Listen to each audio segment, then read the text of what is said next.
quero agradecer o convite, gosto de falar desse assunto, fiquei conhecendo o seu trabalho, vendo algumas participações da irmã na rádio musical, né?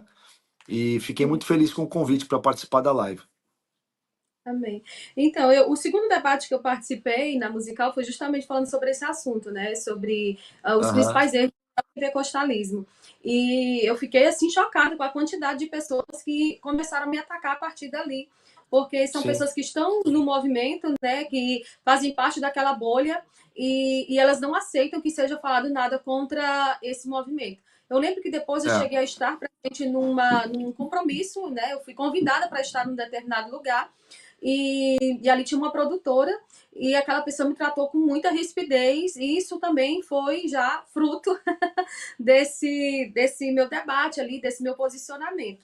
Porque, assim, alguns neopentecostais hoje a gente precisa considerar que já saíram do neopentecostalismo e já caíram no neopaganismo. Né, tão forte, tão prejudicial que esse movimento tem sido. E eu lembro que quando eu exatamente. falei e no debate eu falei que Deus tem levantado pessoas que fazem parte do corpo de Cristo, que estão soando alarme nesse tempo, provando que tem algo de errado ali e que é necessário sim falar, porque o apóstolo Paulo já advertiu, né, que viriam falsos mestres e que as pessoas precisavam estar preparadas. Mas nunca se viu um tempo em que as pessoas estão tão acomodadas e aceitando o erro, sendo conivente, porque eu penso que quem cala consente, né? E assim, tá muito triste. Mas eu gostaria de pedir, pastor, para começar, quero mais uma vez lhe agradecer. E eu gostaria de lhe perguntar se existe alguma diferença entre o neopentecostalismo lá do início para o neopentecostalismo do século XXI. E se tem alguma diferença que você, por gentileza, pontue aqui para a gente, para nós aprendermos juntos. Estou aqui com papel e caneta e quero pedir para o pessoal de casa também já ir fazendo suas anotações. Tem algumas diferenças, e uma coisa que é importante dizer é o seguinte: ah, esse termo neopentecostalismo é um termo cunhado na academia brasileira da ciência da religião. Ele não é um termo amplamente utilizado fora do Brasil. Por exemplo, nos Estados Unidos, esse movimento não é identificado como neopentecostalismo. Ele é identificado como hipercarismatismo, porque lá nos Estados Unidos eles usam o termo carismático, né, para se referir às igrejas que foram influenciadas pelo pentecostalismo, mas que eram tradicionais. Então, igrejas anglicanas, batistas, presbiterianas, metodistas, congregacionais, holiness, que foram influenciadas pelo pentecostalismo, elas passam a serem chamadas de igrejas carismáticas. É o que aqui no Brasil a gente chama de igrejas renovadas. Porque aqui no Sim, Brasil, quando a gente usa o termo carismático, as pessoas remetem ao catolicismo. Porque os isso. católicos chamam de renovação carismática aquilo que nós, aqui no Brasil, chamamos de ah, igrejas renovadas. Porque o termo carismático que os católicos utilizam vem do movimento carismático americano, que é protestante. Isso é muito importante falar para a gente conceituar. Então, lá nos Estados Unidos, você tem na primeira metade do século XX, quando o pentecostalismo surge lá em Los Angeles, no movimento da Rua Azusa, e você tem a primeira e a segunda onda pentecostal. A primeira onda pentecostal, a que deu origem às Assembleias de Deus e a algumas outras igrejas, tinha uma certa característica. Ela ainda manteve ali muito do metodismo, muito do movimento das igrejas ruinés, né, que são as igrejas de santidade, e as igrejas restauracionistas, né, do movimento restauracionista. Para quem não sabe, o movimento restauracionista, toda igreja que prega que está retornando ao cristianismo primitivo é chamada de igreja restauracionista.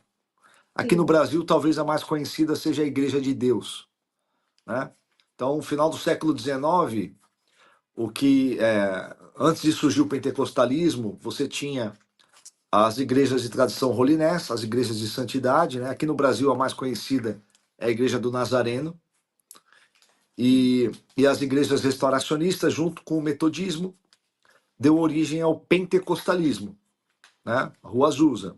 E aí o pentecostalismo, no primeiro momento, ele é muito forte ainda com estas tradições, né?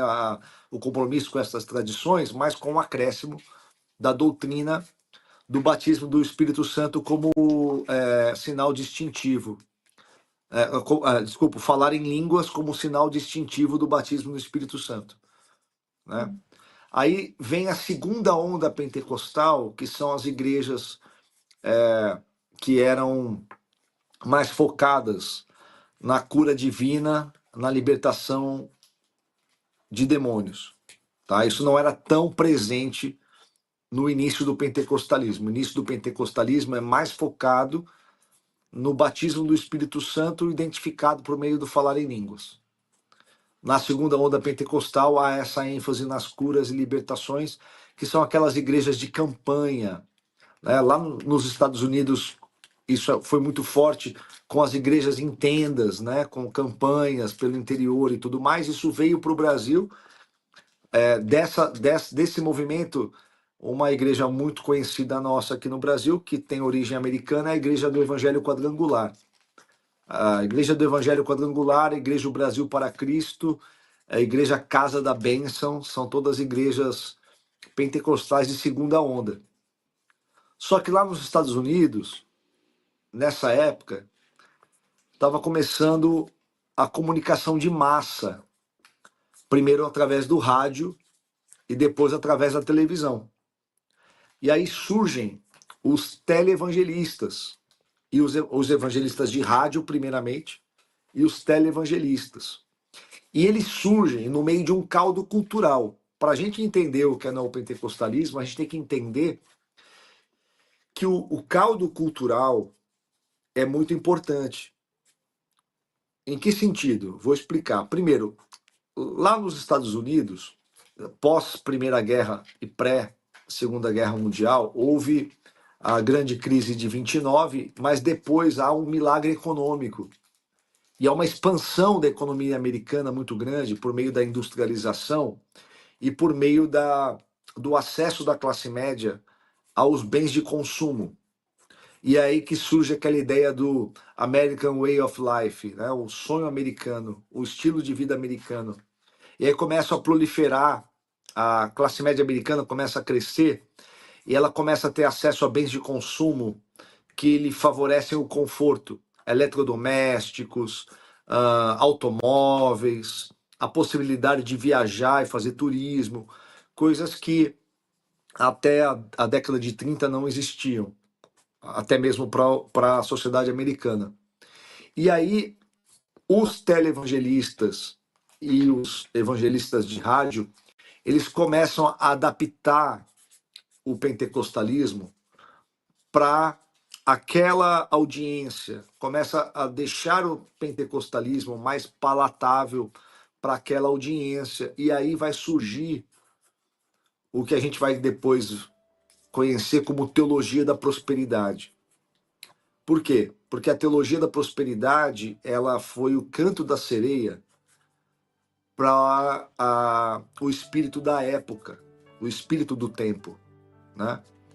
Você tem ali as pessoas ansiando por aquisição de bens, ansiando por ascensão social, ansiando por um milagre econômico na sua família, porque isso estava acontecendo na sociedade. E aí surgem pregadores dizendo que se você buscar a Deus, você vai ter acesso a todas estas coisas. E aí o que acontece? Esses televangelistas, eles adaptam o pentecostalismo para as crenças que estavam penetrando na sociedade americana, justamente por conta desse início de intercâmbio cultural entre os países facilitados pelas novas tecnologias. Então, por exemplo, vai chegando nos Estados Unidos as religiões orientais, o budismo, o shintoísmo, o hinduísmo. E essas religiões, todas elas, são religiões com muita ênfase na prosperidade. Nas religiões orientais é muito comum a associação entre a virtude espiritual com a habilidade de aquisição de bens. E isso vai se misturando à pregação dos televangelistas. É muito importante que as pessoas entendam isso. Esse tipo de mensagem não existia no cristianismo até o início do século XX. É verdade. Você tem, em toda a tradição cristã, a prosperidade sempre foi associada a algo relacionado a uma vida plena, a partir de uma profundidade interior. Essa associação a uma vida, essa conexão entre uma vida significativa depender da posse de bens ou do sucesso social, isso é uma coisa muito recente, porque até então as pessoas não tinham, não era fácil você mudar de classe social até então, né? Se você nascesse pobre, provavelmente você morreria pobre. Se você nascesse nobre, você morreria nobre. A possibilidade da ascensão social, ela surge com a Revolução Industrial e com o fim do feudalismo. Então, a gente vai vendo que, na verdade, os movimentos culturais e as mudanças culturais, elas vão influenciando a teologia e vão influenciando também o que leva as pessoas a buscarem a Deus, né? E aí, isso vai formando toda uma cultura. Outra coisa interessante, é muito parecida com o que está acontecendo agora, no início do século XX, começam a difundir as ideias advindas do surgimento das ciências da psiquiatria e da psicologia. Então, por exemplo, a filosofia de Freud, Carl Jung, e todos aqueles filósofos e psicólogos que deram início à psicanálise, muita gente não sabe, mas a psicologia, ela começa, a princípio, muito mais como uma filosofia do que como uma ciência, porque você só vai conseguir estudar o cérebro após os anos 60. Até os anos 60, quando começam a surgir as primeiras pesquisas com a análise do cérebro, com equipamentos, né, de ressonância e tudo mais, isso só vai surgir depois dos anos 60. Até os anos 60, o que se pensava sobre psicologia era oriundo de especulação filosófica. O Freud, ele foi muito mais um filósofo do que um cientista. É lógico que muitas coisas que ele especulou, filosofou, foram baseadas na vivência prática dele como um médico. Mas ele não tinha instrumentos para fazer análises que hoje a psicologia faz. Então, a psicologia, no seu início, era muito mais filosófica. E aí o que acontece? Começa a surgir coisas como o início das pesquisas sobre a programação neurolinguística, por exemplo. Começam a surgir as primeiras descobertas no campo da hipnose. A hipnose é uma coisa muito recente, né? Começou ali também em meados do século XIX, né? Na França, na Alemanha e na Inglaterra.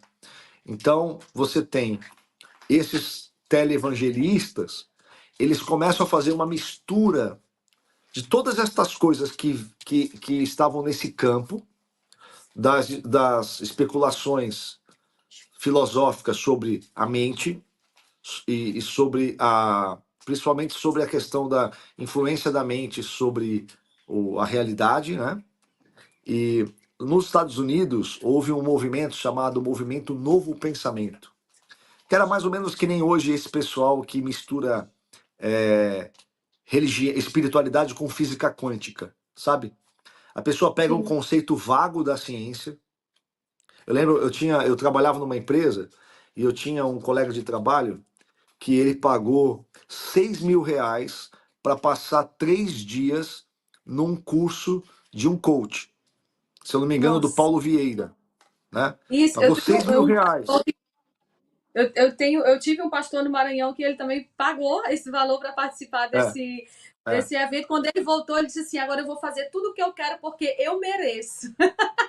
Pois Então é, ele fez viagens, ele adquiriu outras imóveis e carros e trocou de carro e tanta coisa. Ele disse: eu mereço, eu mereço. esse meu colega, ele pagou R$ 6.000 para ficar 3 dias ouvindo palestras, coach, né? E ele chegou na Sim, empresa e falou para mim assim, ele falou assim, olha, eu aprendi uma coisa fantástica. Eu aprendi que a minha mente e as minhas palavras determinam o mundo ao meu redor. E eu falei para ele, mas por que que isso fez sentido para você? Aí ele falou, não, porque o professor falou sobre um gato numa caixa que você não sabe se o gato está vivo ou está morto até que você veja o gato.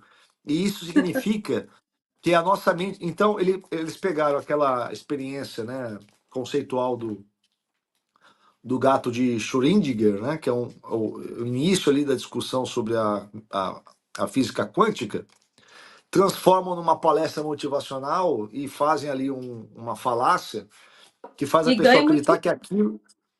E cobram caro. E eu falei para ele assim, cara, eu falei para esse meu colega, né? Eu falei, irmão, eu conheço isso daí que você pagou R$ 6.000 para aprender numa palestra coach, né?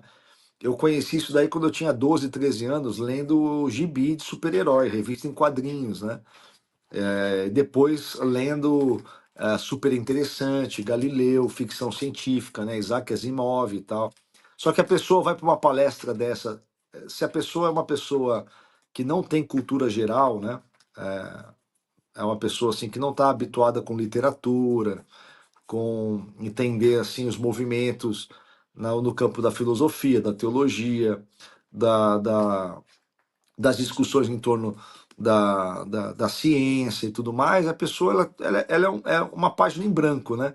Então ela senta ali para ouvir uma palestra coach, ela fica fascinada, porque ela vai ouvir um monte de coisas que ela nunca ouviu, mas se ela fosse uma pessoa minimamente acostumada com leitura, ou pelo menos entender, né, os movimentos ali culturais e da intelectualidade, né, da construção de tudo isso na nossa época, ela teria esse repertório e ela saberia que tudo aquilo ali é um grande besteirol, né? Mas voltando, É né? verdade. Então, esses televangelistas, né? E aí eu vou citar alguns nomes principais, né? Que é o Kenneth Reagan. Kenneth Reagan, vamos dizer assim, a trindade do início do neopentecostalismo, a gente pode falar que é o Kenneth Reagan, o Kenneth Copeland e o Oral Roberts, mas principalmente o Kenneth Reagan, principalmente. O Kenneth Reagan, ele é quem vai pegar esses conceitos do movimento do novo pensamento, que é essa coisa meio que hoje é esse movimento da mistura de física quântica com poder da mente, espiritualidade ou segredo, aquela coisa do livro A Cabana, sabe? O Kenneth Reagan ele pega conceitos do movimento do novo pensamento, pega conceitos das religiões orientais. Eu não sei se você sabe, missionária, a religião Sim. Seishonoye, ela não existia no Japão até algumas décadas atrás. Ela é uma religião nova, tá? O Seishonoye, olha que interessante, surge quando algumas pessoas do início do neopentecostalismo vão para o Japão e alguns japoneses observam as ideias do neopentecostalismo e criam uma religião nova. Se você pegar uma folhinha de Seishonoye, você já entrou assim em açougue, padaria e tinha uma folhinha de Seishonoye? Não, Já graças a aconteceu com Deus. você? Não? É, mas é Não, muito mas comum eu aqui em estudava Santos. numa escola, eu estudava numa escola que para chegar lá eu sempre passava um quarteirão antes tinha um templo desse da Seixonoye. Então, o Seixonoye, pelo menos aqui em Santos, tem bastante, né? Então, eles têm uns calendários, umas folhinhas, que tem assim o dia, né? E a mensagem do Seixonoye. Se você pegar uma folhinha do calendário do Seixonoye, com aquelas mensagens sobre prosperidade, riqueza, paz, e você destacar aquela folhinha, colocar um versículo, dá para pregar num domingo à noite numa igreja neopentecostal sem nenhum problema e ninguém vai perceber que aquela mensagem não é evangélica. Ninguém vai perceber, porque é a mesma espiritualidade. O neopentecostalismo tem a mesma espiritualidade que as religiões orientais. O neopentecostalismo é uma espiritualidade materialista, ela é uma Sim. espiritualidade temporal, né? Ela, ela vai chamar de reino de Deus coisas que são temporais e materiais. E quais são nesse aspecto, quais são as principais diferenças assim que você aponta do início para cá? Porque a gente sabe que esse movimento ele está só tomando proporções e parece Aham. que cada dia surge uma coisa nova, né? Então assim, pelo menos três características que você apontaria como as principais assim que mudaram de mudança, de diferença lá do início para cá. Tá, vamos lá. É, primeira delas é o seguinte: houve um combate muito grande no meio protestante, tanto pentecostais quanto igrejas reformadas ou de outras tradições mais competência teológica. Houve um combate muito grande contra a teologia da prosperidade. E aí o neopentecostalismo precisou reinventar a teologia da prosperidade. E aí surge a teologia coach, que é a mistura do coaching com teologia, né? Que é a pregação centrada no desenvolvimento pessoal, que é aquela coisa, né? O coach, ele vai dizer para você, olha, você tem que chegar na melhor versão de você. Então, É a melhor versão. o final de um processo coach é a sua melhor versão. E sempre o fim de uma pregação evangélica contaminada pela teologia coach é a mesma proposta. É a proposta como a vida melhor, como a epítome de uma espiritualidade bem-sucedida, ok? Só que nós sabemos pelo Evangelho que a sua melhor versão, você pode ir com a sua melhor versão para o inferno, Sim. né? Ser a sua melhor versão não te salva, tá? Então, assim, a primeira diferença é essa. É, no, na primeira versão, na versão do século passado do neopentecostalismo, a teologia da prosperidade ela era mais na cara. Hoje, a Universal ainda pratica isso, a Igreja Mundial ainda pratica, muitas igrejas ainda praticam isso. Sim. Geralmente são igrejas voltadas para a classe C, para ID, para pessoas assim de camadas sociais bem mais baixas, que têm menos discernimento, né? Menos instrução, né? Menos instrução. Não que toda pessoa mais pobre não seja inteligente, não é isso. Mas no geral, claro que há exceções, mas no geral, as pessoas da classe C e D têm menos acesso à cultura, menos acesso a poder adquirir uma literatura, a uma educação de qualidade, né?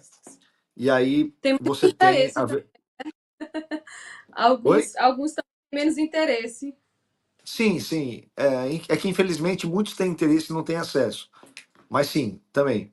Mas vamos dizer que essa mistura da teologia coach, a teologia com o coaching, a teologia não, né? A pregação cristã com o coaching é uma espécie de teologia da prosperidade 2.0, né? Sim. Outra característica, no neopentecostalismo do século passado, você tinha muito forte essa relação entre a se você tem algum tipo de dificuldade na vida, então você não tem uma boa conexão com Deus. Então, olha, se você está doente é porque você deu brecha. Se você tem Uhum. boleto atrasado é porque você está em pecado.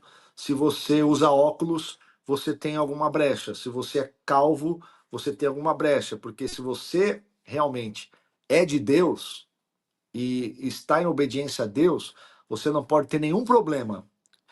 O Kenneth Reagan defende essa ideia em muitos livros, né? Isso foi uma das coisas que me tirou do neopentecostalismo, que foi quando eu comecei a observar que alguns pastores neopentecostais que eu tinha acesso, eles omitiam suas doenças, seus problemas de saúde, seus fracassos pessoais, para não mostrar vulnerabilidade perante a igreja, porque isso os descredibilizaria, porque eles pregavam que as suas vulnerabilidades eram sinais da desaprovação divina. Então isso é muito forte no neopentecostalismo do século passado. No neopentecostalismo atual, isso permanece, tá? Isso permanece, mas com outro viés. Uhum. O neopentecostalismo atual traz isso para o campo do desenvolvimento emocional, né? Então, quase todos os coaches e hoje em dia, cada vez mais, pastores neopentecostais são difíceis de você diferenciar eles dos coaches mais conhecidos do mercado. Inclusive, tem um fenômeno interessante, né? A maioria dos grandes coaches e vendedores de processos de coach na internet, vendedores de coach por processo de marketing digital, ou se converteram e se tornaram evangélicos, ou se tornaram muito próximos de lideranças evangélicas. Então, tem Verdade. vários players desse mercado que se converteram. É claro que eu não posso sondar corações para saber se a conversão é genuína ou não. Mas até aqueles que não se converteram se aproximaram muito de igrejas. Teve um caso, por exemplo, recente na igreja da Lagoinha, que o Joel J, que é um coach aqui de Santos, até Uhum. alguns familiares do Joel, trabalhei com o cunhado do Joel, conheço o Joel de acompanhar por rede social muito, muito antes dele ser famoso, porque a gente tinha pessoas em comum. E ele, inclusive, eu conheci porque ele trabalhava na empresa, no escritório do Neymar Júnior, né? Que é aqui na minha Uhum. cidade, em Santos. E o Joel, que não é evangélico, não é cristão, não é convertido, ele fez uma palestra dentro da igreja da Lagoinha, uma palestra de coach, né? Dentro da igreja.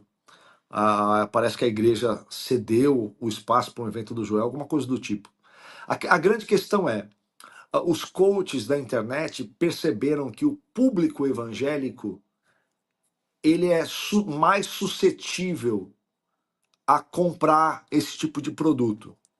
Verdade. Enquanto que, se eles oferecem para o público secular uma porcentagem que compra o curso é uma porcentagem X, quando eles oferecem para o público evangélico, essa porcentagem é 2, 3x. Verdade. Parece que, como o público evangélico é composto de pessoas que já têm uma tendência natural a acreditarem, né, a terem crenças naquilo que lhes é apresentado por alguém que fala e comunica suas crenças, eles perceberam que, para o público evangélico, eles conseguem vender com menos necessidade de investir em propaganda. Então, a gente não sabe se esse movimento dos coaches indo para a igreja é porque eles realmente se converteram ou porque eles perceberam que eles precisam ter uma conversão pública para poder fazer os seus produtos penetrarem na igreja, né? Então a gente E tem essa característica. eu tenho visto que bastante, esses mais famosos, eles estão todos envolvidos em alguma igreja evangélica. Inclusive, tem uma igreja no Alphaville, né, que um deles, todo domingo pela manhã, ele vai lá ministrar. e aí o povo, É, né, lota a igreja, e enfim. é, O povo gosta, né, de se deixar levar por isso, e infelizmente o povo é culpado, né, por tudo isso ter chegado a esse ponto, né, porque só tem falso é, profeta, porque tem falsa ovelha. E nesse exatamente. são assim abusos dos mais variados tipos que são cometidos nessas igrejas. Eu falei sobre É, alguns erros, né? Os principais que eu pontuei, consegui pontuar pelo menos 10 no debate. E para mim, o pior, né, de todos, assim, o que traz mais pessoas e destrói mais vidas são as falsas profecias. Porque, assim, em segundo lugar, eu pontuei os escândalos, pastor. Mas, assim, eu tenho hoje, com o conhecimento que eu tenho, você tem, algumas pessoas têm, elas podem se chocar ou não quando acontece um tipo de escândalo assim. Mas as falsas profecias, elas acabam muita gente, uma grande massa, um grande número de pessoas acaba se deixando levar por elas. Infelizmente, a gente vê muito isso nesse movimento. E esse movimento é bem camuflado, né, com o pentecostalismo. Eu não é, conheço hoje ninguém nessas igrejas neopentecostais que se diga neo. Eles costumam dizer, afirmam que são pentecostais. E é, isso para pentecostais clássicos, né, históricos, é algo bem chato até, né? Porque assim, é, eu acho que eles seriam mais íntegros, né? Se dissesse, não, nós somos neopentecostais, porque muitas práticas deles não são presentes nas igrejas pentecostais. Mas, é. pastor, quais são os principais abusos que você tem visto nesses últimos tempos? Eu sei que é difícil pontuar tudo, mas você conseguiria expor para a gente alguns dos principais abusos que são cometidos nessas igrejas e que, principalmente nesses últimos 10 anos, a gente tem visto aumentando, né? Porque nesses últimos 10 anos a gente viu essa teologia coach entrando dentro das igrejas de uma forma assim avassaladora, né? Muitos seminários disfarçados de treinamento coach que tem nessas igrejas e até mesmo em algumas Assembleias de Deus, que é os lugares onde eu mais transito. Você Aham. conseguir, assim, contar para a gente conversar um pouquinho sobre esses abusos? A gente tem visto tanta É, coisa. é. Assim, o primeiro deles, que é um problema que não é exclusivo dos neopentecostais, mas é muito presente no pentecostalismo também, mas a diferença é que o pentecostalismo tem na sua tradição uma, ah, uma, uma teologia robusta, né? Você tem teólogos pentecostais, você tem nas editoras pentecostais gente que escreve e que aponta esses problemas. Isso não acontece no neopentecostalismo, mas qual é o principal abuso do neopentecostalismo? É a igreja ter dono, né? A igreja ter dono. Isso acontece no pentecostalismo também, quando o líder de uma igreja pentecostal se apropria da igreja por meio da politicagem eclesiástica. Mas isso também pode acontecer em qualquer igreja, em qualquer agrupamento humano, isso acontece, né?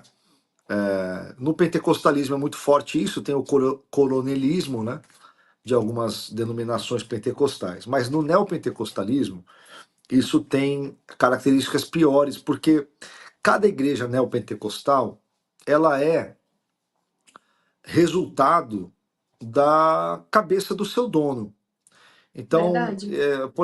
por exemplo, o presidente de uma convenção, o presidente de uma Assembleia de Deus, que se apropriou da igreja como dono, ele vai agir como dono, mas ele vai ter ali, nos meios, né, no meio da igreja, ele vai ter gente que estudou a Bíblia, que estudou a teologia pentecostal, que vai apontar para ele evocando a tradição pentecostal.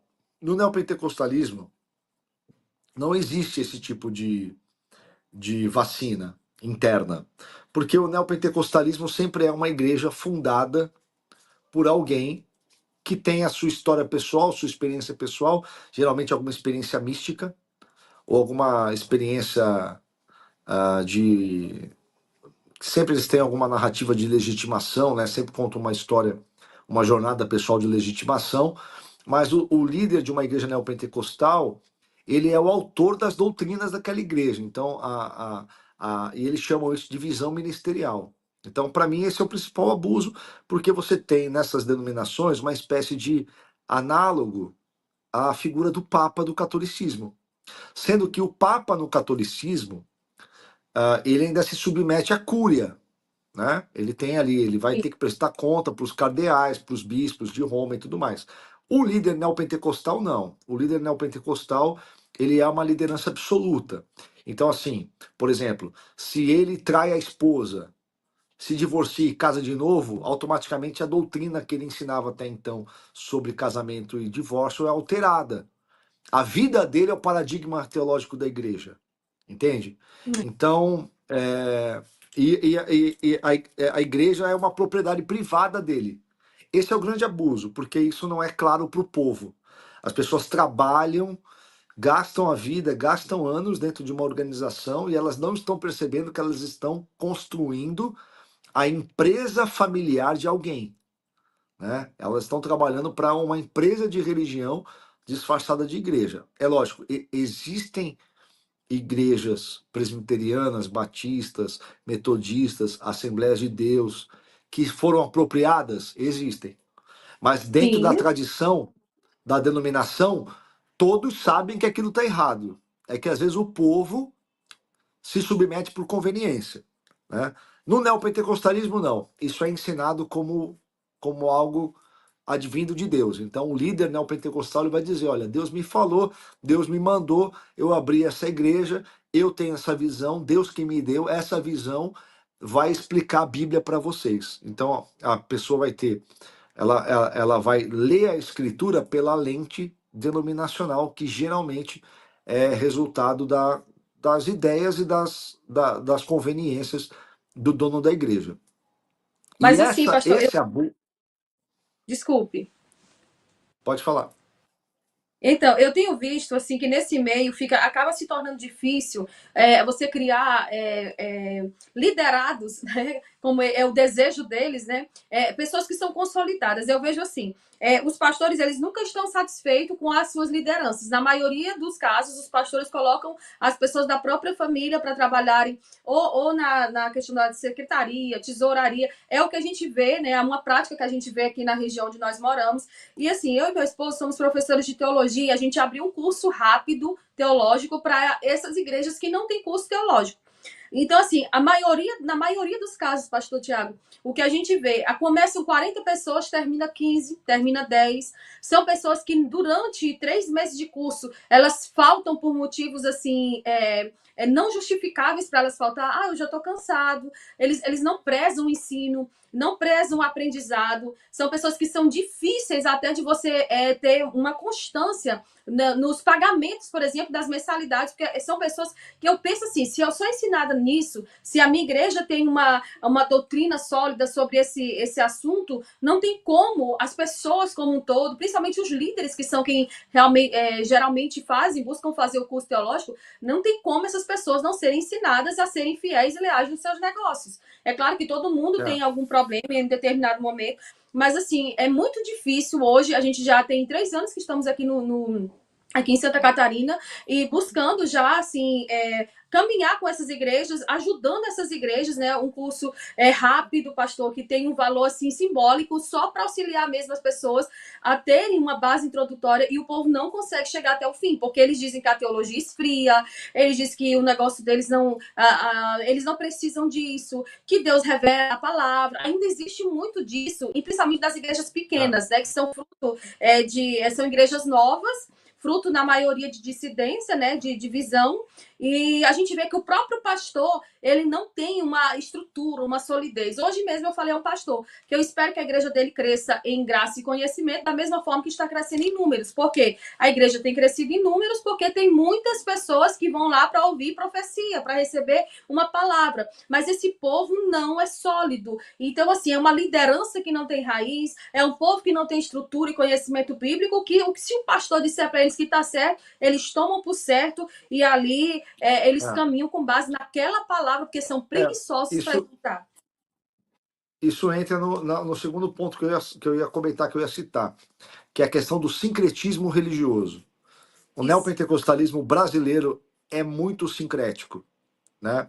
Então, como o neopentecostalismo rejeita o capital simbólico do cristianismo e do protestantismo, porque veja só, é muito difícil você construir a espiritualidade sem um capital simbólico, né?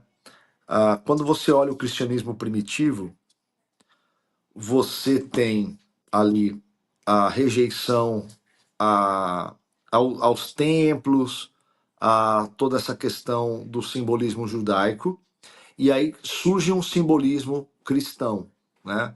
Primeiro, a própria cruz como símbolo maior da fé cristã, depois vão surgindo outros símbolos. Você tem até o Ictus, né, que é aquele desenho do peixe que era rascunhado na areia. Já no primeiro século, você tem já o surgimento dos ícones cristãos, que eram desenhos que para contar as histórias, né, dos evangelhos e tudo mais.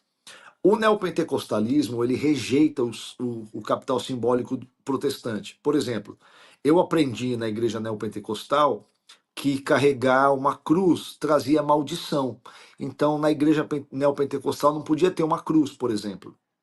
E aí o que acontece? Não tem símbolos cristãos, mas a necessidade psicológica humana por símbolos permanece. E aí que tipo de símbolo eles vão buscar?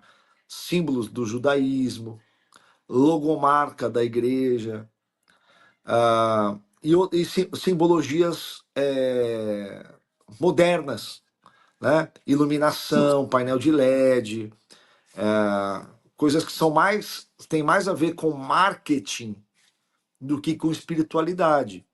E nesse vácuo simbólico entra muito forte o sincretismo, tanto do sincretismo judaico, e aí eles começam a incorporar elementos simbólicos do judaísmo, e aí é uma bagunça, porque assim, como eles também não têm muita.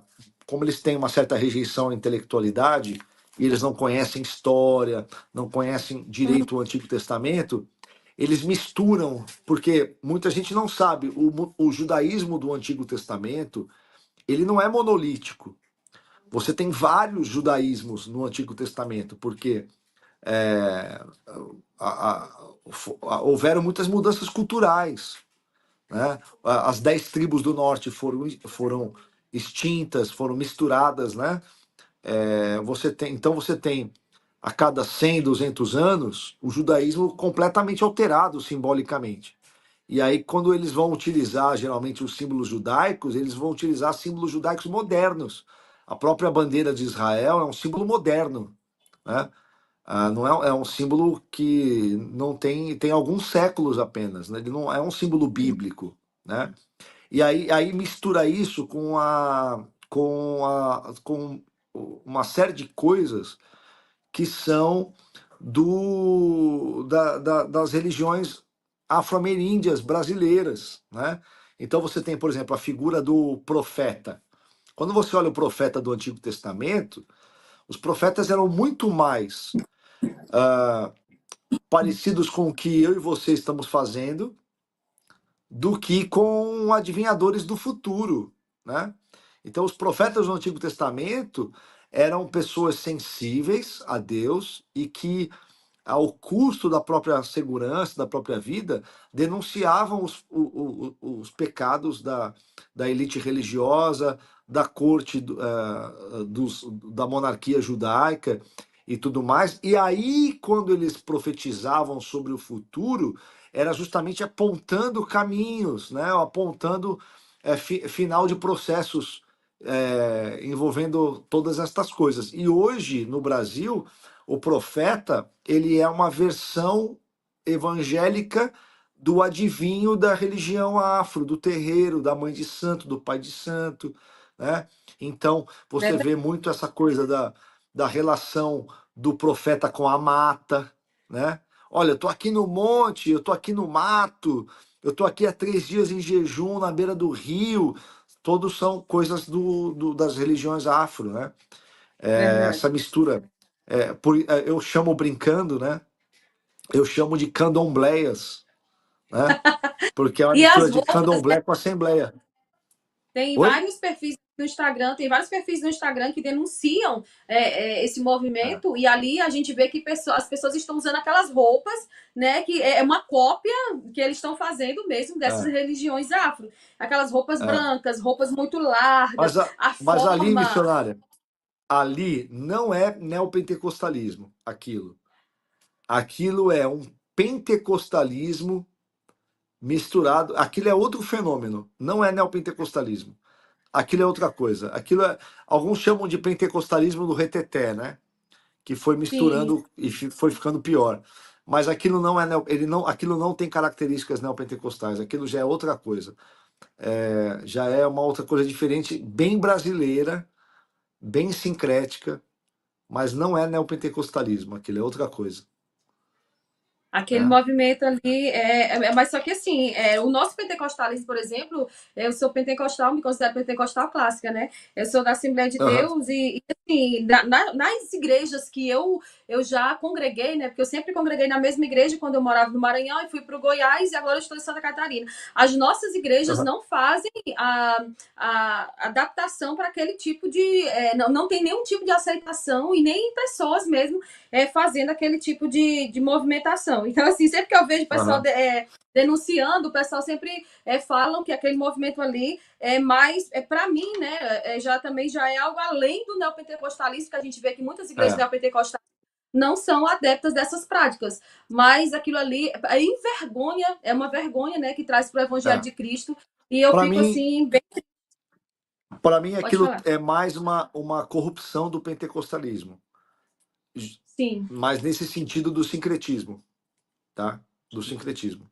Agora, o neopentecostalismo, ele tem muito essa mistura com o judaísmo, né? Por a unção exemplo, de obséquio também que a gente vê, né, pastor?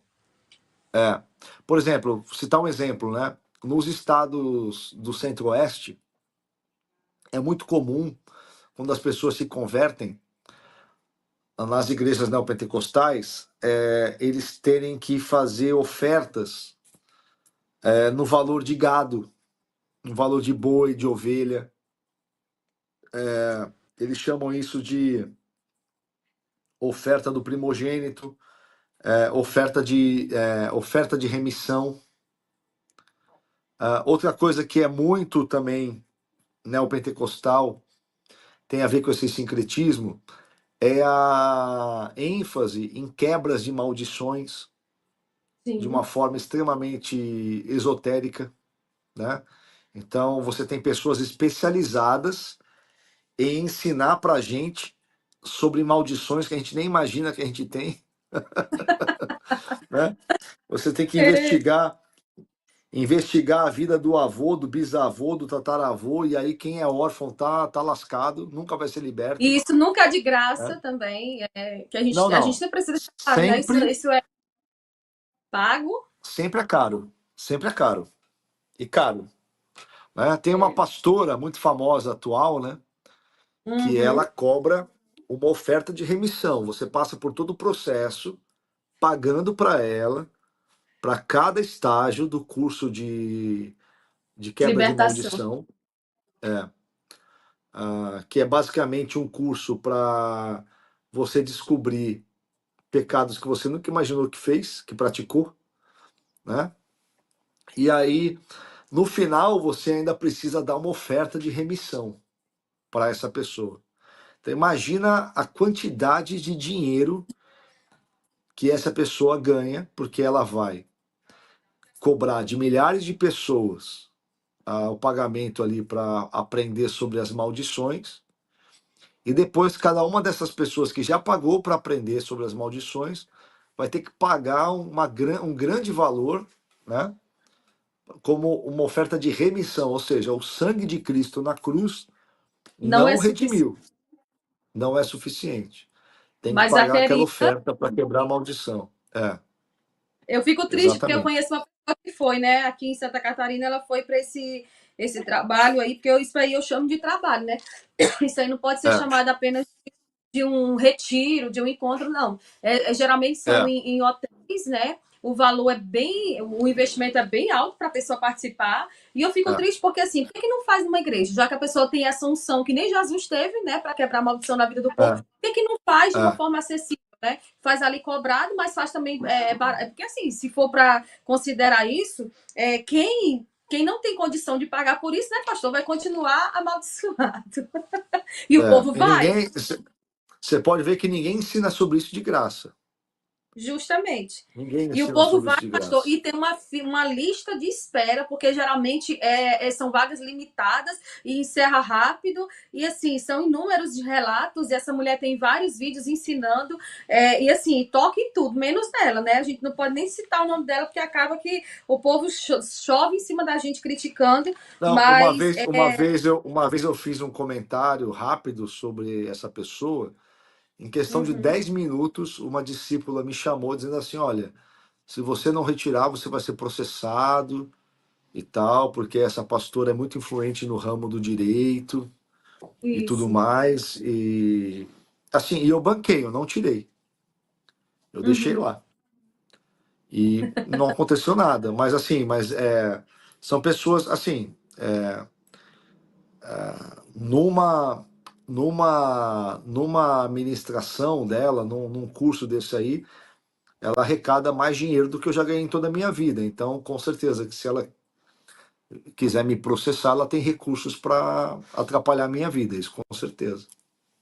pois é, e o triste, pastor, é que assim a gente vê esse movimento só aumentando. E o pessoal, eles dão muita ênfase a esse tipo de gente que aparece trazendo essa promoção, né? Trazendo essa chave, né, que vai destravar a vida dessas pessoas. Sobre essa questão do sincretismo, eu lembro que eu convivi muito tempo com a minha mãe, assim, a gente passou muito tempo sem ter televisão. E aí, quando a gente começou, quando meu pai comprou uma televisão que a gente começou a assistir, minha mãe já começou a ouvir os programas que colocavam o copo de água em cima da televisão. E aí, o pastor depois já tinha o travesseiro ungido, já tinha a vassoura, a unção de objetos. Eles vendiam óleo para você ungir objetos, né? Sendo que o óleo, ali, a Bíblia manda em Tiago 5 ungir pessoas, né? Enfermas, e tem que ser presbíteros. Exatamente. Depois desse movimento, pastor, eu vejo qualquer pessoa andando com o azeite da unção, o óleo da unção, ungindo tudo, ungindo casa, carro, pessoa e tudo mais. Exatamente. É. Assim, uma outra coisa que surgiu recentemente, surgiu a partir das denominações da famigerada visão celular, né? Eu não tenho nada contra igrejas em células, igrejas com células, mas as igrejas que aplicam as chamadas visões celulares, né? Você tem originalmente o G12, o M12 e o MDA. Para quem não sabe, isso não nasceu no movimento evangélico, isso nasceu no movimento católico, lá na Sim. Colômbia, em Bogotá. Tem gente que pensa que o Castellanos que criou isso, porque o Castellanos, quando ele começou a escrever sobre esse assunto, o César Castellanos, ele disse que ele recebeu essa visão de Deus. Mas coincidentemente, é apenas coincidência, não vou dizer que ele está mentindo. Coincidentemente, nos anos 30, já havia na cidade dele, olha que coincidência, na própria cidade onde ele já morava, em Bogotá, algo chamado Cursilho da Cristandade, que era exatamente o encontro com Deus e a visão celular, né? E só que o César Castellanos pegou esse material e modernizou, acrescentando programação neurolinguística. Quem já foi no encontro com Deus sabe. Quem já foi no encontro com Deus da visão celular, G12, sabe que a programação neurolinguística é muito presente. No início do movimento, eles faziam até ministrações de regressão, né, que é uma coisa quase espírita. E muita hipnose, muita manipulação, né? As pessoas ficam em silêncio, ficam dias assim com poucas horas de sono, sem poder se comunicar, o tempo inteiro com música de fundo. E eu não gosto muito de falar desse assunto porque muita gente reage assim com raiva, porque muita gente diz: "Ah, mas a minha vida foi transformada no encontro", porque assim, é como se o evangelho não tivesse poder de transformar ninguém, né? Só Justamente. aquele método, só se ele for aplicado aquele método que ele é poderoso para transformar. O que as pessoas não entendem é que há uma diferença entre você ser cooptado para uma religião e ser transformado pelo evangelho. São coisas diferentes, né? Uma pessoa É. ela pode mudar uma série de hábitos adquirir uma linguagem cristã, frequentar uma igreja e não ser convertida, né? Porque a conversão ao evangelho é uma reorientação espiritual e existencial, não é apenas uma acomodação a costumes e hábitos religiosos. Mas aí a gente já está falando assim um conceito muito sofisticado para a maioria dos evangélicos, né? A maioria dos evangélicos acreditam que basta aplicar na própria vida aquela música antiga de uma banda de axé, né? Que é eu era um bêbado, vivia drogado, agora estou curado, aceitei Jesus, na casa do Senhor não existe Satanás, show Satanás. Então, para É, eles, se converter é isso, e na verdade não é. O convite do Evangelho, o chamado do Evangelho, é muito mais profundo do que isso, do que apenas você mudar hábitos ruins e frequentar uma igreja. Isso qualquer um faz, né? Até um cachorro faz. Até um cachorro pode parar de fazer. Até um cachorro pode ser adestrado e ir para a igreja todo domingo. O que as pessoas não verdade. entendem é que o verdadeiro cristão ele vai viver imbuído dos sentimentos da mente e do coração de Cristo. É muito diferente de que apenas deixar de beber, deixar de fumar, se endireitar e frequentar a igreja. O evangelho é muito mais do que isso. Então, dentro desse movimento das igrejas de visão celular, surge algo nefasto chamado de cultura da honra, né? E eu chamo também de as doutrinas da lealdade tóxica, né? Que é essa coisa de elevar o líder religioso a uma posição de semidivindade que precisa ter a atribuição de ser inerrante, absoluta, inquestionável, né? Então, dentro do contexto destas igrejas, surge essa cultura que diz que o líder tem autoridade absoluta, que sem conferir ao líder a autoridade absoluta, você está caindo no pecado da desonra ou da deslealdade, né? Então, uma subversão da doutrina cristã da autoridade espiritual, porque todo cristão deve estar submetido à autoridade espiritual, desde que esta autoridade espiritual seja submissa a Deus, Sim, porque a autoridade absoluta a qual nós nos submetemos é a autoridade de Deus. E nós nos submetemos à autoridade humana que é relativa a Deus. Então, toda vez que a autoridade humana está em obediência a Deus, quando eu desobedeço a Deus. Mas toda vez que a autoridade humana está em desobediência a Deus, quando eu obedeço a autoridade humana, eu desobedeço a Deus. Então, entre obedecer a Deus e os homens, Atos 5:29, doutrina apostólica, mais vale obedecer a Deus do que aos homens, sim. né? Só que nas igrejas onde é ensinada a honra, eles dizem o seguinte: olha, a unção que você honra é a unção que você recebe. Então, se Atrai. eu sou um líder próspero, se eu sou um líder próspero, se eu sou um líder abençoado, se eu sou ungido, e você quer ser próspero, abençoado e ungido, você tem que me honrar acima de qualquer coisa. Você não pode me confrontar, não pode me desobedecer, não pode me questionar, né? Eu chamo isso de doutrina da Coreia do Norte, né? Que Sim. é quase uma doutrina de uma ditadura Eu não totalitária, toco no né? Gil, né? É, é, isso é muito assim, isso vem, é uma construção cultural, né? Você tem, é muito forte isso, por exemplo, no pentecostalismo, né? A questão do homem de Deus e do ungido de Deus.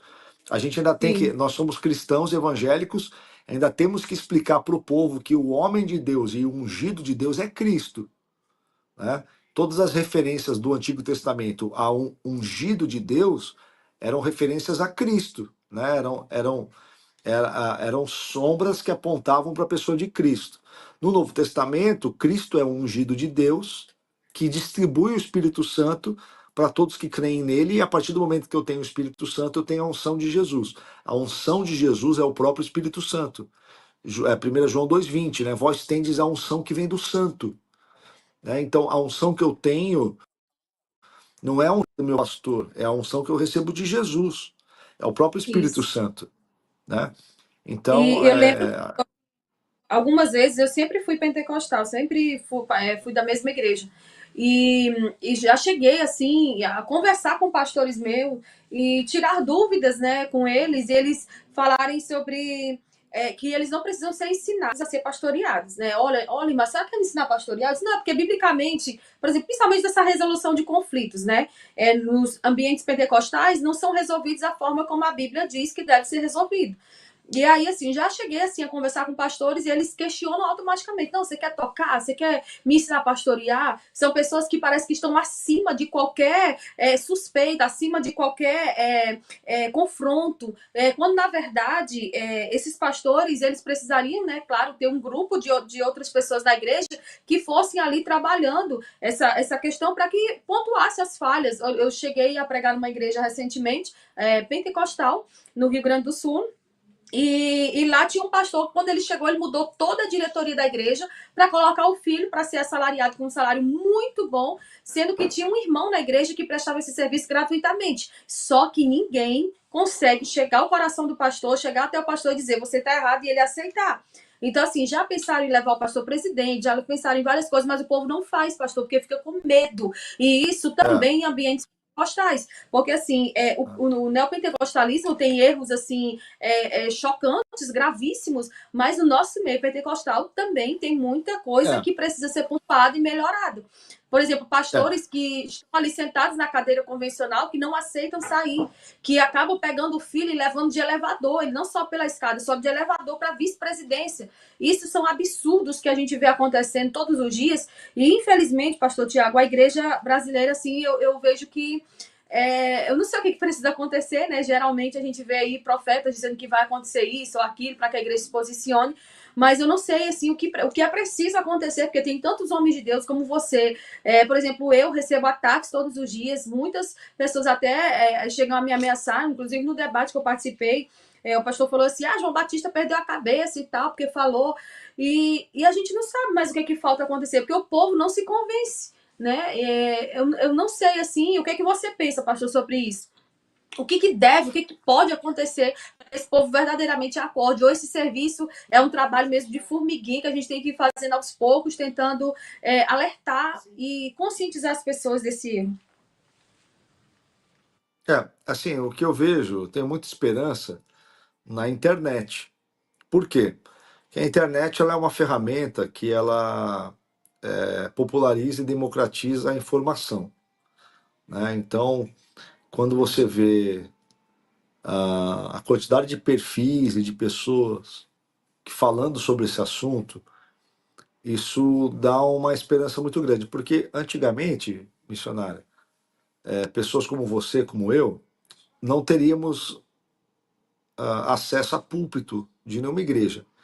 Eu, durante muitos anos, toda vez que eu subi no púlpito de uma igreja e preguei as mensagens que Deus mandou pregar, eu nunca fui convidado para pregar uma segunda vez, né? Então, até mesmo agora, com essa notoriedade na internet, dificilmente uma igreja grande, com muitos recursos, me dá espaço para pregar, né? Porque, obviamente, a minha mensagem talvez desarticule alguns dos seus interesses, né? Então, geralmente, quando eu prego em algum lugar, eu acabo pregando em igrejas que são formadas por pessoas que deixaram assim estruturas pesadas de abuso, né? Então, só que ninguém consegue calar a internet, né? E essas mensagens estão se popularizando. Eu tive a experiência agora, alguns meses atrás, por conta de uma polêmica que eu me envolvi relacionada à Igreja Bola de Neve. Isso causou várias matérias em sites, em jornais. Houve uma desfiliação de algumas dezenas de igrejas dessa denominação, diante de algumas coisas que a gente posicionou e colocou na internet, né? A E daqui de durante, show. é, A bola aí durante chegou. algumas, sim, aconteceu em muitos lugares, aqui na minha região também. E aí o que acontece? Durante algumas semanas, os assuntos que eu desenvolvo no meu Instagram pautaram os grandes perfis da internet brasileira. Então você teve vários perfis assim de 1 milhão, 2 milhões, 3 milhões de pessoas discutindo os assuntos que eu discuto. Teve gente que praticamente copiou meus conteúdos, mas não me citava e não me marcava, Nossa. porque o objetivo deles era abafar o que eu estava dizendo, né? Abafar a minha influência, né? E então eu percebo que ah, eu tenho conseguido conversar sobre essa temática de uma maneira que tem furado bolhas, porque eu misturo bastante informação com entretenimento, com humor, e isso ajuda bastante a capilarizar a informação, né? Não ficar só no nicho das pessoas que têm interesse por teologia, porque a grande verdade é que a grande maioria das pessoas não vai se interessar por teologia, vai considerar muito É. complicado, muito difícil, né? Mas as pessoas gostam de memes, gostam de piada, gostam de ironia, né? E acabam indo por esse caminho para atingir mais pessoas. E aí o que eu percebo é que quando eu comecei a fazer isso na internet, principalmente nas redes sociais, eu era praticamente o único perfil falando dessa temática. Eu nunca tinha visto, pode ser que já existisse, mas eu nunca tinha visto, por exemplo, perfis falando coisas que eu falo, como, por exemplo, cobertura espiritual não existe na Bíblia. Foi o primeiro post que eu fiz no meu Instagram. Quando eu falei, vou sentar no Instagram e vou fazer um Instagram para pregar, porque até então meu Instagram é foto de família. Se você voltar para o meu Instagram No até início, setembro de 2019, é foto de família. Em setembro sim. de 2019, eu sentei no computador e falei, eu vou pregar no Instagram. E a minha primeira mensagem foi, cobertura espiritual não existe na Bíblia. E aí, hoje, tem dezenas de perfis. E eu percebo que às vezes eles copiam o meu conteúdo assim. Semana passada, o André Valadão fez um carrossel falando sobre seitas. E ele praticamente gabaritou o meu post que está fixado no meu perfil, que é o meu post mais compartilhado, que já me trouxe milhares de seguidores. Fica lá, de vez em quando eu reposto e deixo lá fixado. E praticamente o André Valadão, a equipe dele, não sei se ele ou a equipe dele, pegou o meu post e fez um igual, só que com outra arte, e ok, faz parte. A gente na internet a gente chama isso de mashup, né? Você pega um conteúdo e reformula. É da regra do jogo, não é uma crítica ele ter usado, espero que ele use mais. Mas isso me deixa com muita esperança, porque a gente vai popularizando a conversa, vai popularizando a temática. Por exemplo, muita gente me fala o seguinte, pastor, eu não sabia que eu era neopentecostal até conhecer teu perfil. Então muita gente é neopentecostal e não sabe, né? E aí quando a pessoa descobre que ela é neopentecostal, ela fica, meu Deus, eu sou neopentecostal, né? Então isso é engraçado, é muito engraçado. Eu já vi pessoas virem no meu perfil rir do neopentecostalismo e não percebendo que eles são neopentecostais, por exemplo. Eles vão se perceber só depois. Então isso daí é muito comum. Entendi. Mas assim, até a gente tocar em algumas coisas que, em alguns bezerros de ouro, tá tudo certo, né? Por exemplo, É, agora esses dias teve um caso aí de uma famosa que queria honra para o marido. Então, assim, algumas pessoas me pediram, né? Faz um vídeo, fala sobre isso, reage. E quando eu comecei a pensar, a pessoa foi lá e postou uma declaração. Não pediu desculpas, não demonstrou arrependimento. Se fosse no meu caso, por exemplo, alguém diria que eu estaria de mimimi, que eu estaria me vitimizando para atrair atenção. Mas quando eu fui olhar os comentários, gente, parece que essa turma, eles se apoiam muito, né? Então, assim, até teve um canal aí no YouTube que falou assim: daqui uns dias vocês vão ver que esse povo que defendeu ela vão estar participando dos eventos que ela promove. É bem forte hoje, assim, por exemplo, você questionar uma postura de alguém e aquela turma, o fã-clube deles, né, vão para cima e às vezes tentam derrubar o teu canal ou tentam derrubar o teu perfil. E como é que você lida com isso, pastor? Com esses ataques que você recebe na internet, quando você se posiciona sobre determinados assuntos? Olha, eu já espero, né? Para mim não me surpreende, assim, eu já espero que isso aconteça, então eu simplesmente entendo isso como ossos do ofício e continue, sigo o barco. Hoje eu tenho um apoio, né, nas questões jurídicas. Eu tenho tanto a doutora Jane Louise, que me ajuda, que é uma advogada que é cristã, e ela acabou se especializando, né, nisso, porque ela começou atuando na internet como responsável por um projeto relacionado à denúncia de abuso sexual por líder religioso. E ela tem me ajudado, inclusive ela tem me defendido em alguns processos. Além da doutora Jane Luiz, eu tenho o apoio de um escritório de advocacia do Paraná, que um dos sócios é meu amigo e meu parceiro aqui também de conteúdo do Instagram, que é o Márcio Bieda, lá de Curitiba. Ele é proprietário de um escritório de advocacia, ele é empresário do ramo do direito, e é um escritório pequenininho, tem só 80 advogados.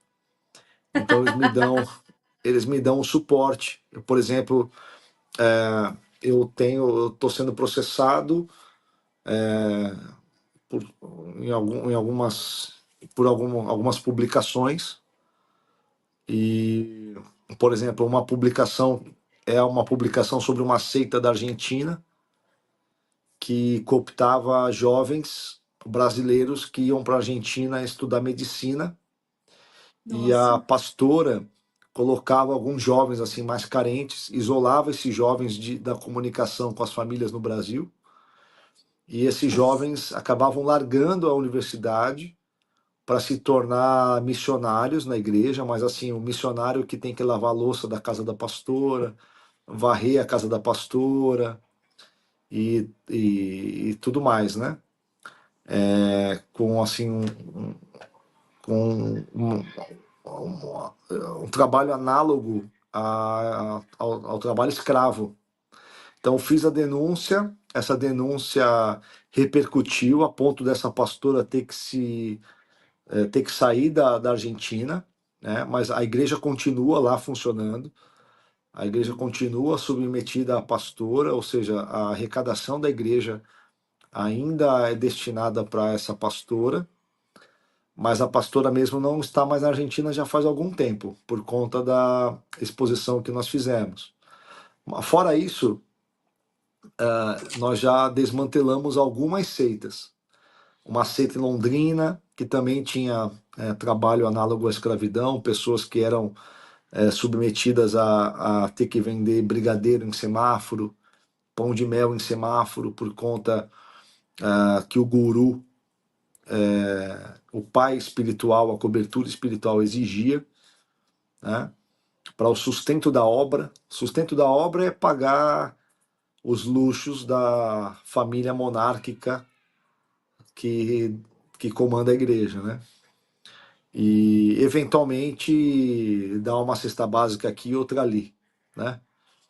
Uma das coisas que eu defendo, missionária, que é uma coisa assim que a gente quer popularizar essa discussão no Brasil, é que toda igreja evangélica que arrecada dinheiro em nome de Deus precisa ter as suas contas abertas, né? Sim, A pessoa que entrega dízimo e oferta numa igreja precisa saber quanto que aquela igreja paga de luz, quanto que aquela sim. igreja paga de salário, Porque de repente aquele irmão pode olhar, de repente ele pode olhar e dizer o seguinte: poxa, a minha igreja arrecada, digamos, R$ 100.000 por mês, né? Ela gasta R$ 2.000 com cesta básica, R$ 50.000 com o salário do pastor, ou então R$ 30.000 com o salário do pastor, R$ 10.000 com o salário da nora do pastor, R$ 20.000 com o salário do filho do pastor. Aí aquele irmão pode chegar à conclusão de que ele não deve mais dar o dinheiro dele ali. Entende? Ele pode chegar à conclusão de que o pastor está ganhando um salário incompatível Muito, com a arrecadação da igreja, e que a igreja faz muito menos ela cumpre muito menos as suas obrigações bíblicas do que deveria. Então ele pode chegar com. Só que hoje isso não fica claro.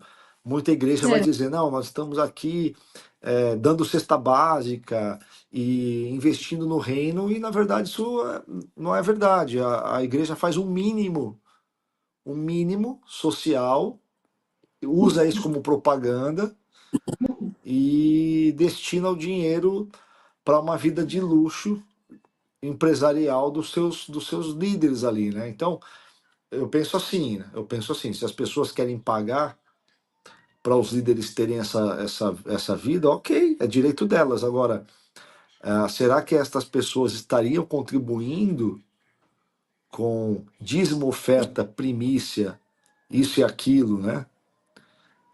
Se elas tivessem acesso às contas da igreja, eu não sei se todos contribuiriam da forma como contribuem hoje, é. né? Eu Então, isso é conheço uma coisa algumas que eu defendo igrejas, também. algumas igrejas pentecostais até, né, que o fundador ali da convenção, ele deu um campo, né, para o filho, e o filho e a nora, eu conheço pessoas que trabalham em lojas, que essa nora você falou agora, eu lembrei, do pastor, ela faz compras e assim, ela escolhe as roupas mais caras, as peças mais caras da loja, as peças exclusivas, e ela tá sempre ali com uma postura, né, assim, acima das pessoas, né. Em É. alguns estados, a esposa do presidente agora virou primeira-dama.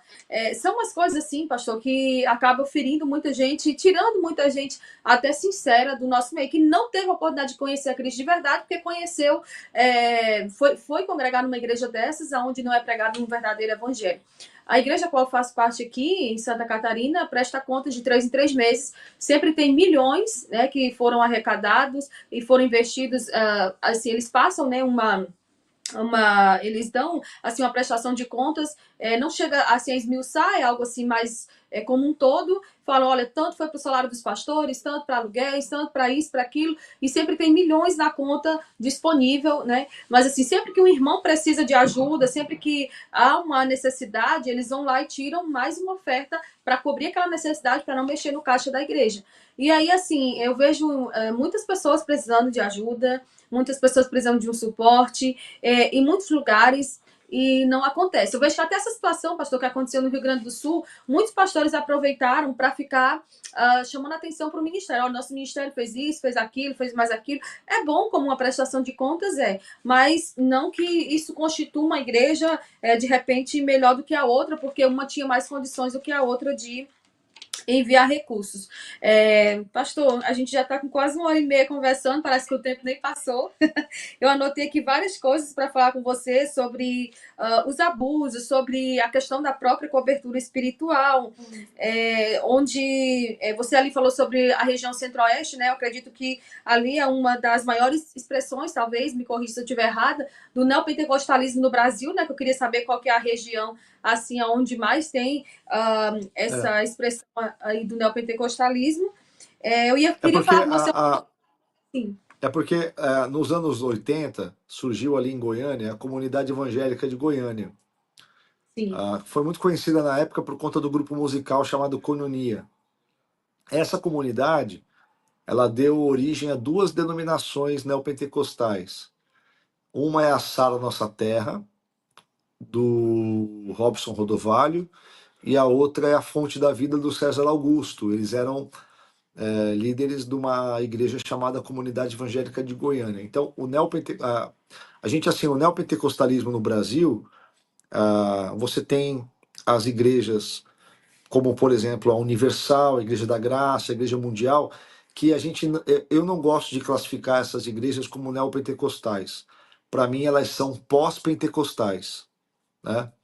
Para Sim, mim, neopentecostal são mais estas igrejas que fazem essa mistura de pentecostalismo com a teologia da prosperidade, mas com esse viés terapêutico, né? E com essas características mercadológicas de religião de consumo. E aí, nos anos 80 e anos 90, que surgiu a Renascer, a Sara Nossa Terra, que são essas igrejas que vão popularizar o modelo, né? E isso, a primeira expressão disso no Brasil, assim, com força, foi em Goiânia. E por isso que isso é muito forte no Centro-Oeste. Muito forte em Goiânia, no Mato Grosso, muito forte. E por conta também do agronegócio, das populações ali daqueles estados, que tem muito essa busca pela ascensão social, né? Há muitos novos ricos por conta da riqueza do agro. Então, essa cultura é muito forte, muito presente ali naquela região. entendi. Uma outra coisa que tem muito no meio neopentecostal são as entrevistas de demônios, né? A gente falou um pouco sobre sincretismo, mas tem essa pregação dos espíritos territoriais, a possessão de Uhum. crentes, né, pastor? Eu acredito que o crente não É, fica possesso ali em João 8, do 40, versículo 48, 49. O próprio Jesus disse isso, né? Mas eles ensinam, né, que o crente ele pode ficar possesso. Usam muitas fontes, inclusive extra-bíblicas, como as experiências, né, acima do que a Bíblia diz, ou as suas visões, seus sonhos, revelação. é. Tem muita superstição, há uma má hermenêutica muito forte, se é que existe, né, alguma hermenêutica ali construída em cima das mensagens deles.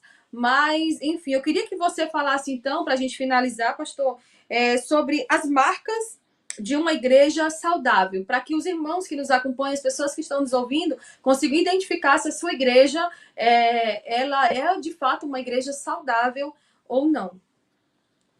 Vamos lá. Primeira marca, eu diria que a igreja precisa ter uma boa conexão com a tradição cristã. Essa igreja precisa ter, ela precisa remeter sempre à tradição cristã, né? Ah, a igreja não pode se apresentar para os seus membros e adeptos como a igreja que reinventou o cristianismo, e isso sempre é muito ruim, né? Então, essa igreja precisa ter uma conexão com alguma tradição teológica respeitável, seja o pentecostalismo clássico, seja a tradição reformada, seja a tradição anglicana, metodista, qualquer uma destas facetas da grande tradição cristã dentro do movimento protestante evangelical. Primeiro ponto. Segundo ponto é que essa igreja precisa ter uma liderança plural, ela não pode ter dono. Essa igreja precisa ter, ela pode ter um pastor, pode ter um bispo, seja lá o que for, mas ele tem que estar submetido a uma diretoria, a um presbitério, que não seja apenas de fachada, que não seja apenas para constar e não ter participação, né? Toda igreja que tem uma liderança personalista, ela está fadada a ser dominada pelos interesses particulares desta pessoa, porque se fosse uma pessoa de Deus, temente a Deus, não estaria nessa posição, né? Então, esse é o segundo ponto. Um terceiro ponto é a transparência financeira. Sem transparência financeira, nenhuma igreja é séria. Ah, mas a minha igreja é séria, mas não tem transparência financeira. Não é séria. Sua igreja não é séria, procura outra, né? Outra coisa, a igreja precisa ser missional, ela precisa ter compromisso com os perdidos da sua volta. Ela não pode ser uma igreja centrada apenas na manutenção do clube religioso que a frequenta. Ela precisa estar aberta para a sociedade, estar aberta para se comunicar com a cultura, para prestar serviço social, para alcançar os perdidos das mais variadas maneiras possíveis, né? Outro ponto, outra coisa que eu também diria que é característica de uma igreja saudável é uma pregação bíblica clara, né? Cristocêntrico. Seja, seja através de uma teologia sistemática, seja através de uma teologia bíblica, seja por meio de pregação temática ou pregação expositiva, não importa, mas a pregação tem que ser bíblica, centrada na Bíblia, né? E não autoajuda, motivação, historinha, esse tipo de coisa, né? A Bíblia tem que ocupar o centro do culto, né? Essa é a outra coisa, a igreja não pode estar cooptada por partidos, projetos e ideologias políticas. A igreja ela tem que ser, ela vai influenciar na política porque ela vai discipular os seus membros no cristianismo e esses membros eles vão adquirir valores cristãos que vão nortear suas decisões políticas. Mas quando a igreja é capturada por uma personalidade política ou um projeto político, ela se desconfigura, né, Verdade. completamente. Então, mas eu não estou dizendo que a igreja tem que ser apolítica, né? Ela só não pode ser uma igreja é, capturada pela política. Uma outra coisa importante também, assim, eu estou falando tudo de cabeça, tá? Pode ser que eu esqueça algum Sim. ponto importante. Mas uma outra coisa que é muito, muito importante é a vida comunitária. A igreja precisa ter vida comunitária, ela não pode ser só um evento, né? Ela não pode ser só uma reunião, ela precisa produzir comunidade, precisa produzir gente que chora com os que choram e se alegra com os que se alegram, né? Isso é muito importante também. Eu não sei se eu estou esquecendo algum ponto, mas esses são os que vêm à mente, assim, né? Mais assim, mais importantes para citar, né? E para não esquecer. Não sei se você quer acrescentar mais algum ponto que eu esqueci, mas esses são os que vêm à mente agora. Sobre essa questão política, eu vejo que muitas igrejas elas querem um cabo eleitoral, né, para É, estar representando a instituição lá naquele ambiente político, né, para depois no é, final do ano dar plaquinha de honrar o mérito ali para o pastor e a igreja é, dizer que fez a sua parte na sociedade. Pastor é. Tiago, eu estou Tem muito aqui feliz. tem muito da nossa cultura brasileira, viu, missionária Ruth? É, O brasileiro que quer malandro, quer se dar bem e tal. justamente. Então, eu vou ali. Eu vou te contar uma experiência que eu tive aqui, né? Ainda quando Sim, eu era pastor de uma igreja neopentecostal, né? Eu fui pastor de uma igreja neopentecostal que tinha muitos traços do neopentecostalismo, mas era liderada por gente honesta, né? Porque uma pessoa ela pode estar equivocada teologicamente e ela sim, tem um bom caráter, né? sim, Então, eu lembro que eu fui abordado por um pastor aqui da minha região, um pastor de Cubatão. Eu sou de Santos, né? Ele chegou para mim e falou: Tiagão, olha só, tem um candidato a deputado do ABC e ele concluiu que é mais barato ele investir numa igreja do que fazer campanha. Ele falou: se ele fizer campanha, panfleto, boca de urna, ele vai gastar X por voto. Se ele faz acordo com igrejas, ele consegue com 30% do orçamento garantir a mesma quantidade de votos. Aí ele falou para mim assim, e esse candidato, ele é muito sério, ele é muito ético, ele é um empresário, ele é muito ético, é a parte mais engraçada, né? Ele é um empresário, e ele se converteu, e agora ele vai ser pastor, e tudo mais, e tal. E aí, na época, ele falou para mim, olha, ele está oferecendo R$ 200 por membro, né? Então, na época, a igreja que eu era co-pastor, ela tinha um pouco mais de 1.500 membros, né? Então ele falou assim, olha, faz as contas, se você conseguir convencer lá o seu pastor e tal, poxa, dá para trocar de carro, dá para dar entrada no apartamento, né? Ele vai porque esse valor não era para a igreja, era para os pastores, né? Só, o que o pastor está precisando? De repente ele está, poxa, você está com qual é o teu carro? Na época eu tinha um Siena. Aí ele falou: você está andando de Siena, a igreja é grande, você tinha que estar andando de SUV. né? Então vai, aproveita, faz, vamos lá, vamos fechar com o candidato, né? E aí eu cheguei para ele e falei assim, olha, isso daí não tem a menor chance da gente fazer, não tem a menor chance. Então assim, esse tipo de situação ela é muito comum, ela acontece em Verdade? todas as eleições. E você pode reparar, tem muito pastor que troca de carro na época das eleições. E assim, como eu vivo no meio pentecostal e o pessoal já me bate muito, vou só trazer mais uma informação também. Tem muito pastor presidente, né, que para permanecer na presidência de uma determinada convenção, ele negocia campos. Olha, se tu me ajudar, a gente vai fazer o seguinte: tu convencer ali os teus liderados, aí eu vou te mandar para um campo maior. É, Eita, pastor, a gente vê de tudo, só é, a graça. é. Misericórdia. Pastor, muito obrigada. Eu que Quando eu agradeço. converso Quando eu converso sobre isso, eu fico triste, mas eu sei que o Senhor está no controle de todas as coisas e Ele usa pessoas como nós, né, para falar.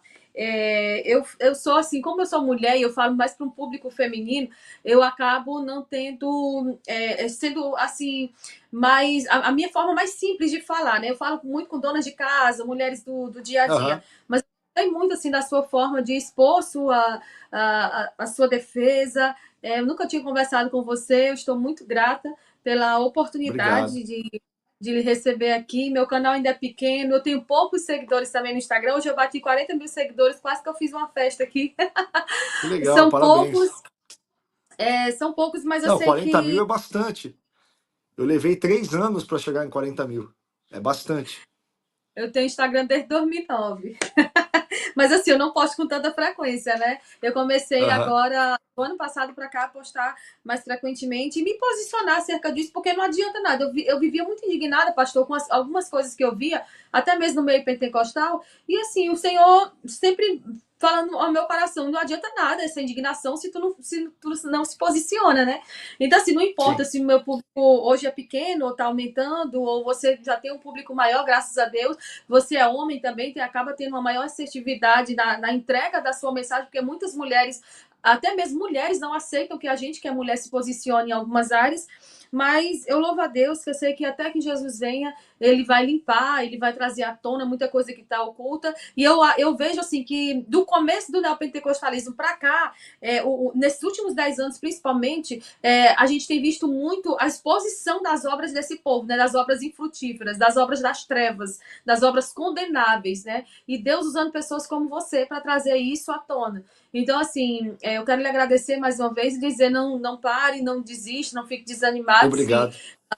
recebe algum processo, alguma coisa assim, porque eu sei que até o grande dia do Senhor, as máscaras, né, vão cair, e naquele grande dia nós receberemos sim a recompensa, porque Paulo já falou que viriam, né, os falsos mestres, mas a gente precisaria se posicionar contra isso. E uma forma de se posicionar é usando seu espaço para falar e trazer alerta ao coração do povo. Claro que nem todo mundo quer, né? Tem muita gente que defende essa raça de víbora, tem muitas mulheres que defendem, inclusive uma pastora aí, que é a pastora toda tatuada, a pastora do Pix aí, que saía tirando dinheiro do povo e o povo depois cobrando as falsas profecias dela. Mas tem muita gente que a defenda, né? Então por que a gente não pode se unir também para defender as causas do reino e defendermos uns aos outros, né? Então, assim, eu, a partir de hoje, vou estar sempre orando por você e lá no seu Instagram lhe defendendo também, quando alguém for lá falar alguma coisa contra. Tá legal, obrigado. Muito obrigado. É um prazer, foi um prazer participar. Amém, pastor Tiago, muito obrigada, que Deus abençoe, quero agradecer a todo mundo que continua aí. Pessoal, se inscrevam no canal do pastor Tiago, no Instagram, eu queria que você deixasse, pastor, suas redes sociais também. Legal. Tanto no Instagram, quanto no Facebook, no TikTok, no YouTube, no Threads e no Twitter, as pessoas vão me Uau, achar como Tiago Alicerce. Meu nome é Tiago Santana. sim, Tiago Alicerce é o nickname das redes sociais, porque eu sou pastor aqui em Santos e a nossa igreja aqui chama Igreja Alicerce. Quando eu fui fazer o meu Instagram, já Tiago Santana já existiam vários, né? Então eu sim, usava um nickname assim com letras e números, né? E aí eu percebi que para fazer um Instagram eu tinha que pôr um nome que fosse fácil de assimilação. Como eu era pastor da Igreja Alicerce, eu coloquei então Tiago Alicerce, acabou pegando. Muita gente me chama de Tiago Alicerce e já virou uma espécie de nome também. Que Então as bênção. pessoas me acham por esse nome em todas as redes sociais. Amém. Pastor, mais uma vez, muito obrigado. Dê um abraço na sua esposa por mim. E eu Eu que estou em oração agradeço. para Ela está ouvindo aqui. Tá certo. Para que Deus traga à existência essas obras infrutíferas e muita gente seja despertada. Só para finalizar aqui, uma Amém. vez, ano passado, agora, recentemente, em dezembro, eu fui participar de um evento do pastor César Cavalcante, ali na Debrais, e bem na esquina tem a Igreja Universal, né? E aí, meu esposo disse: vamos ali, vamos conhecer e tal, o Templo de Salomão. Chegamos lá, uma fila de pessoas, pastor. Pleno meio-dia, eu quase passei mal para chegar, porque tem um espaço bem grande assim, para chegar até a igreja, e o povo estava no poço, chamado de Poço de Jacó, tirando água aquela hora para encher as garrafinhas e levar para casa, água ungida, água para beber. E eu fiquei olhando, eu comecei a chorar, eu disse: eu não aguento isso daqui, porque o povo está muito apegado a coisas, né? E essas igrejas, um dia, eu creio que esses pastores, esses líderes aí, eles estarão diante de Deus e eles vão receber sua devida recompensa. A minha indignação é grande com relação a essas coisas. Eu vi a minha mãe, meu pai, minha mãe principalmente, pegando o dinheirinho da aposentadoria e dando para contribuir com o apóstolo que estava querendo 100 mil pessoas com R$ 100 para continuar mantendo o programa no ar. E essas coisas sempre causaram muita revolta e indignação mesmo em mim. Eu sou uma pessoa que me posiciono muito contra injustiças. E lhe conhecer hoje é uma bênção, né? Conversar com você é uma bênção. E que nós tenhamos outras oportunidades. Amém, pastor? Amém. Amém. É só convidar. A gente vai conversando e trazendo conhecimento, né? Divulgando essa mensagem que é muito importante. Pode contar comigo sempre que precisar. Amém, pastor. Um abraço. Quero agradecer a todo mundo que ficou aí, que compartilhou. Pessoal, deixa um like, se inscreve no meu canal e que Deus abençoe a todos. Se você acredita, entende que esse conteúdo é relevante, compartilha com mais alguém. Um abraço e fiquem na paz do Senhor Jesus.